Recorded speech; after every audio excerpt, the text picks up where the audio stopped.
वृंदावन में जब दर्शन करो तो एक पागल बाबा का मंदिर है, सबने दर्शन किया होगा।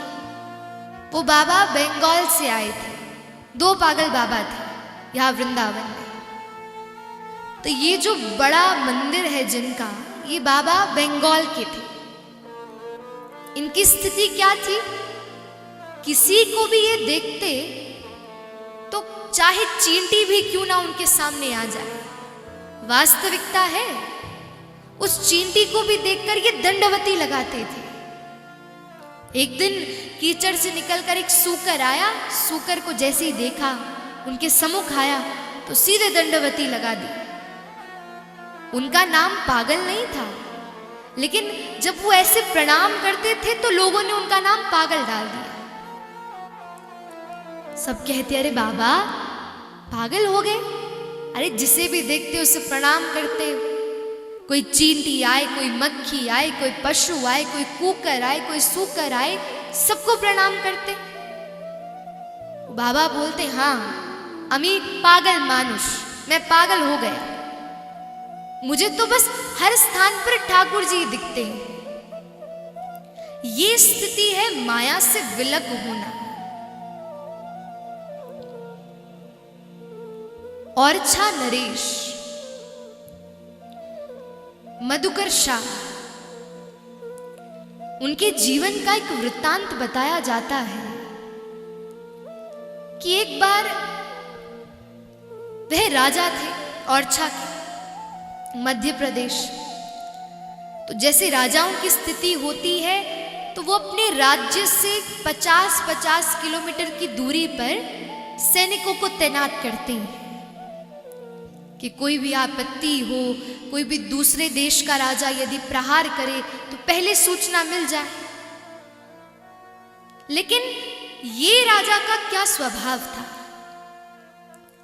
ओरछा नरेश की स्थिति थी कि इनके भी सैनिक दूर दूर तक खड़े थे, परंतु हाथ में तलवार लेकर, धनुष बाण लेकर, ये सब नहीं। कैसे? हाथ में थाली लेकर रोली, मौली, तिलक, चंदन, दक्षिणा, माला सब लेकर खड़े रहते थे। क्यों?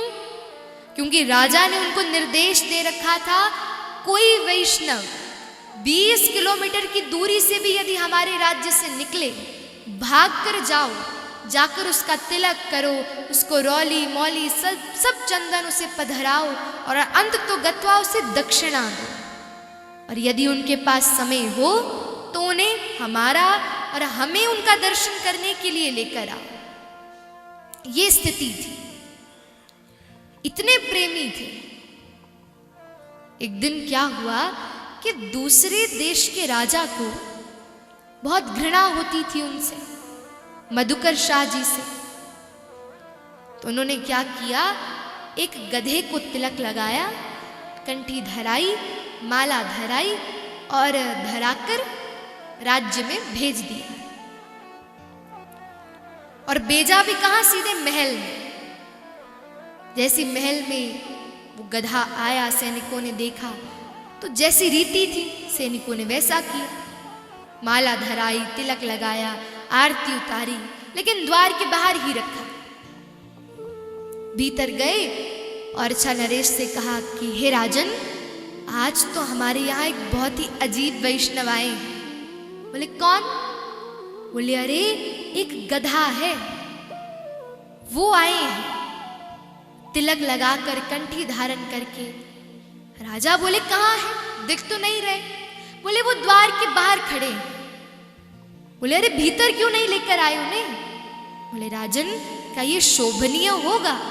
बोले हाँ हाँ वो वैष्णव है, उन्हें ले आओ। भीतर लेकर आए तो राजा ने दंडवती लगाई और बार बार अपने सौभाग्य की सराहना करने लगे कि हे प्रभु, यदि आप मुझे दोबारा जन्म देना चाहते हो तो इसी राज्य में दो। क्यों? बोले अन्य अन्य राज्यों में तो केवल मनुष्य ही भक्त होते हैं, लेकिन हमारे राज्य में तो पशु भी भक्ति करते हैं, हमारे राज्य में तो पशु भी ठाकुर जी के वैष्णव हैं। इसलिए ऐसे ही राज्य में मैं पुनर्जन्म लेना चाहता हूं। ये स्थिति जब बन जाए तो सोच लेना माया विलग है। माया से परे